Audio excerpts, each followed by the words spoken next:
Maintenant, ça fait des années que tu es morte, maman, ou que tu es mort, papa, et mes amis me disent qu'il faudrait que je ressorte, que je reprenne une vie normale, que maintenant ça va faire un bon moment, qu'il faudrait que je fasse mon deuil.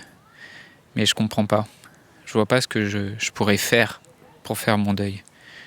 J'ai l'impression qu'ils comprennent pas. J'ai pas envie de t'oublier, moi. J'ai pas envie de passer à autre chose. Je peux pas passer à autre chose. Je ne fais pas mon deuil, en fait. Je suis en deuil. Et c'est ma vie maintenant. Dans un monde où la question de la mort est souvent taboue, où vivre un deuil signifie encore être jugé, provoquer de la gêne, de l'incompréhension, quand ce n'est pas de la pitié, la grande question est celle-ci. Comment des orphelins comme nous, qui avons vécu très tôt la mort d'un parent, qui ne voulons pas porter ce poids sur nos épaules toute notre vie, ni qu'il impacte nos relations actuelles, comment nous pouvons y donner un sens nouveau, construire des relations plus profondes, et surtout, comment nous reprenons le pouvoir sur nos vies. Mon nom est Johan, et bienvenue chez les Orphelins Résilients. Bonjour à toi et bienvenue dans ce nouvel épisode, ça me fait plaisir de te retrouver ici. Aujourd'hui on va parler des amalgames dans le langage courant autour du mot deuil et comment faire pour clarifier ce mot pour toi, pour pouvoir aussi aborder ce sujet, être capable d'aborder ce sujet avec des proches ou des amis qui ont parfois du mal à le comprendre et comment c'est important déjà de le clarifier pour toi. Alors, j'ai rencontré d'abord beaucoup d'orphelins qui me rapportent qui se sentent particulièrement incompris sur leur deuil quand ils ont des proches ou des amis qui leur disent des fois après 1 an ou même après 5 ans qu'ils devraient faire leur deuil en fait et qu'ils devraient être maintenant, au bout de 5 ans, ils devraient être capables de passer à autre chose. Et en fait, c'est cette expression « faire son deuil » qu'on entend souvent dans les magazines psychologiques aussi, ou dans le langage courant. En fait, c'est une expression qui est assez fausse par rapport à l'expérience du deuil. Faire son deuil, en fait, ça serait comme avoir une action consciente sur soi-même, sur sa mémoire, et pour commencer un travail à un certain moment de sa vie, et le finir. C'est comme si on pouvait en fait retrouver en quelque sorte son identité d'avant le décès de son père ou de sa mère, ou d'un proche d'une manière plus générale, comme si on pouvait ensuite oublier et passer à autre chose. Et en tout cas, faire son deuil, ça signifie aussi toujours qu'on se fait croire qu'on peut être en maîtrise du processus, qu'on est en contrôle d'un événement qui nous dépasse. Et en fait, si on écoute le psychiatre Christophe Fauré, qui est sans doute la référence en France sur la question du deuil, dans le milieu des psychiatres et des psychothérapeutes. C'est un psychiatre qui a fait également très tôt un travail sur lui, qui a étudié le bouddhisme et pratiqué la méditation. Et le deuil pour lui, en fait, c'est un processus inconscient de cicatrisation. Donc c'est un processus naturel de guérison d'une blessure psychique. En fait, quand vous vous blessez, par exemple, en fait, vous allez avoir une plaie au niveau de la peau et naturellement, cette plaie elle va se refermer, elle va cicatriser et en plus ou moins de temps, vous aurez une cicatrice. Il y a un processus de guérison naturelle et dans le cadre du deuil, donc c'est une guérison psychique. Donc on ne fait pas son propre deuil en fait, c'est le deuil qui vient se faire en nous. C'est un processus qui est naturel, c'est un processus qui est inconscient et il n'y a pas de fin dans ce processus. Par contre, et c'est là toute la nuance en fait, le processus on peut l'accompagner, on peut l'aider en fait, comme quand tu as une plaie qui s'est ouverte dans ta peau, tu peux soigner cette plaie. Tu peux la désinfecter, tu peux mettre un pansement, tu peux l'accompagner en fait. Et pour une blessure psychique comme celle du deuil, comme celle de la mort d'un parent, on peut l'accompagner. Et donc on va mettre en fait autour de la blessure les meilleures conditions possibles pour accompagner le processus de guérison et pour placer ensuite la peine à sa juste place à l'intérieur de ta vie. Donc en fait, quand on entend l'expression faire son deuil, il y a une véritable incompréhension de ce processus. Et récemment, j'avais une amie qui me parlait d'un de ses collègues dont la femme venait de mourir. Et ce collègue-là, il avait un enfant. Et donc cet ami me racontait que donc, le père, il gardait des objets de sa femme décédée.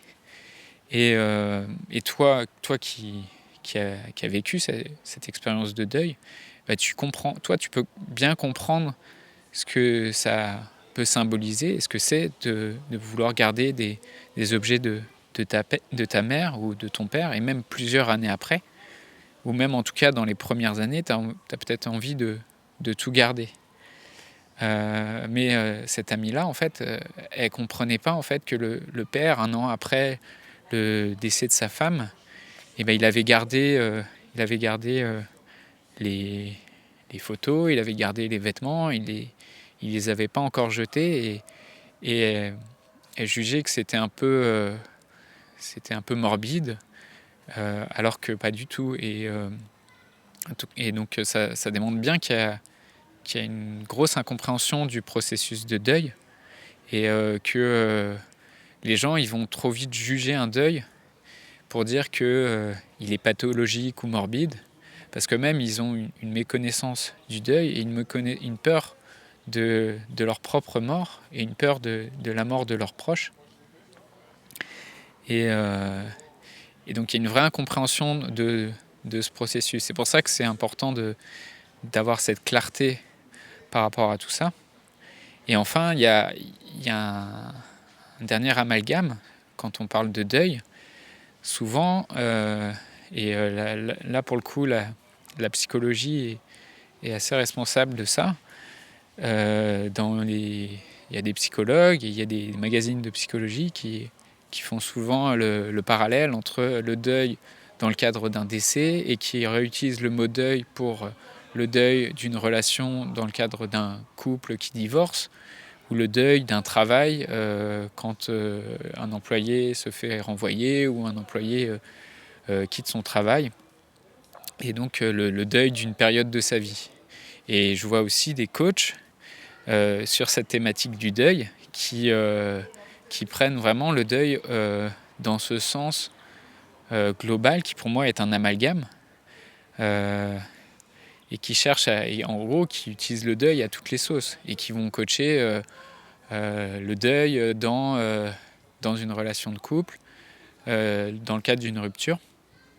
Et c'est vrai qu'il y a des phénomènes de transfert, où je te racontais dans un précédent épisode que ma première relation, la première fois que j'ai été en couple quand j'étais adolescent, quand ma copine a voulu se séparer, à ce moment-là, je lui ai dit que c'était comme si j'avais perdu une nouvelle fois ma mère, parce qu'il y a la fin d'une relation et que ce sentiment d'abandon qui ressortait. Mais pour moi, ça, c'est un amalgame, en fait. Et pour moi, c'est vraiment des choses différentes, parce que c'est encore un exemple, en fait, on cherche à faire systématiquement un modèle psychologique, donc ce modèle du deuil et des différentes étapes qu'il peut y avoir dans le deuil. Et on cherche à faire de ce modèle quelque chose de général pour décrire une expérience de vie qui est très variée et qui dépend beaucoup d'une personne à une autre. Et on va chercher à calquer ce modèle pour étudier différentes situations de vie qui sont largement différentes. Et ça, pour moi, ça crée énormément de confusion. Et parce que non, quand une personne perd son emploi, non, quand quelqu'un divorce ou dans une rupture après une longue relation, non, c'est pas du tout la même expérience de vie que d'avoir un proche, un parent avec qui tu as une relation très intime qui meurt. Et pour moi, c'est vraiment important de faire cette distinction et de ne pas faire d'amalgame entre et d'utiliser le mot deuil à toutes les sauces parce qu'on a créé un modèle psychologique qui décrit le processus du deuil et on veut le réutiliser pour toutes sortes de situations de vie. Et quand je dis que c'est pas pareil, que les expériences de vie elles sont pas pareilles, je fais pas de jugement, je fais pas de hiérarchie entre les expériences de vie et je fais pas de jugement sur la douleur qu'on peut ressentir. Et ça, pour moi, c'est important de préciser. On y reviendra dans un autre épisode, pourquoi c'est important de ne pas faire de jugement et de ne pas hiérarchiser la douleur.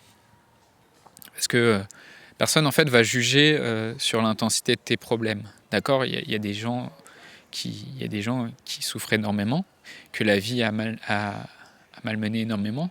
Mais c'est vraiment toi, comment tu ressens ta propre expérience qui te permet de dire, toi, à quel point tu souffres.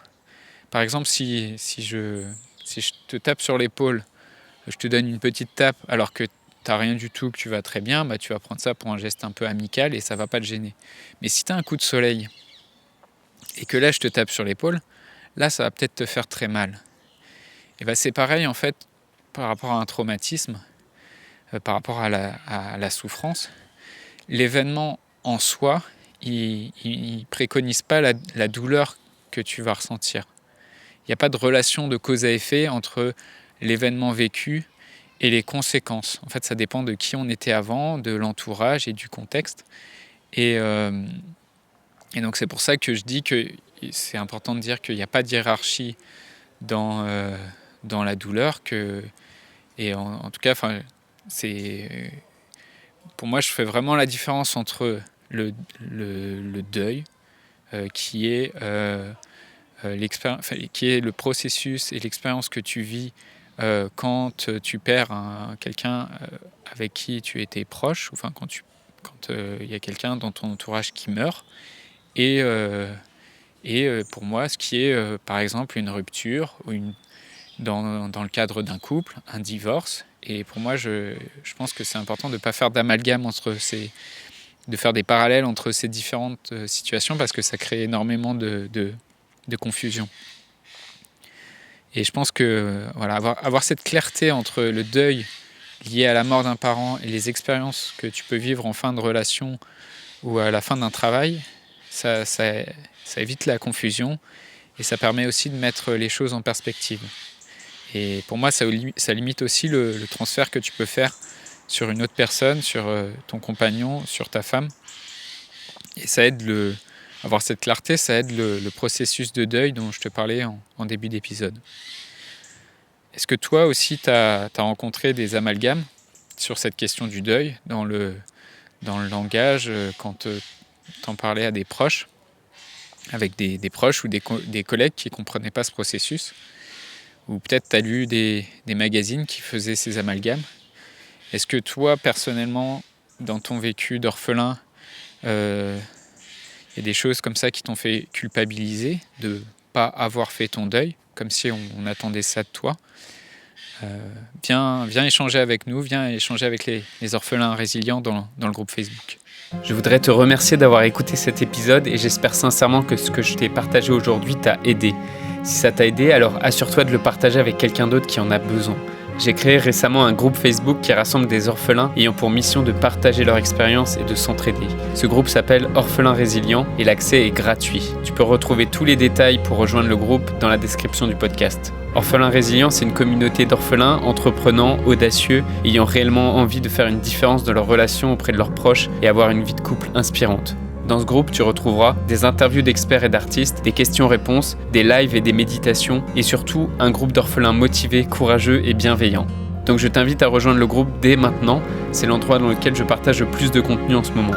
Le podcast Orphelins Résilients, c'est un nouvel épisode tous les jours du lundi au vendredi à 8h.